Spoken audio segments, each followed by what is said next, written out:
In the small town of Willow Creek, there was an old legend that had been passed down for generations. It was said that a witch had once lived in the woods outside of town, and that she had made a deal with the devil himself.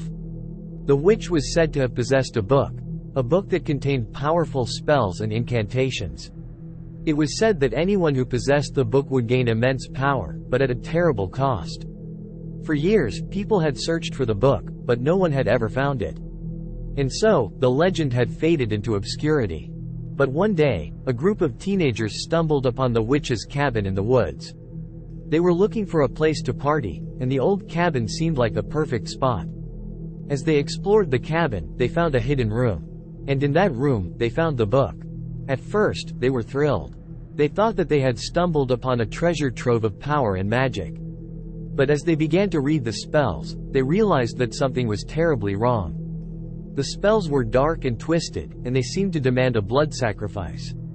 The teenagers were frightened, but they were also curious.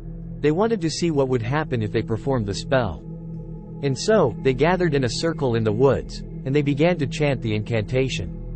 They cut their palms and let the blood drip onto the ground, offering it as a sacrifice. As they chanted, they felt a cold wind blowing through the woods. The trees began to creak and moan, and the ground began to shake. And then, they heard a voice that seemed to be coming from the depths of hell. "You have called me," the voice said. "You have summoned me from the depths of the earth. And now, you must pay the price." The teenagers screamed as the ground opened up beneath them, swallowing them whole. And then, there was silence. No one ever found the bodies of the teenagers. And the book was never seen again. But to this day, the people of Willow Creek remember the legend of the witch's book. And they warn their children never to go into the woods at night.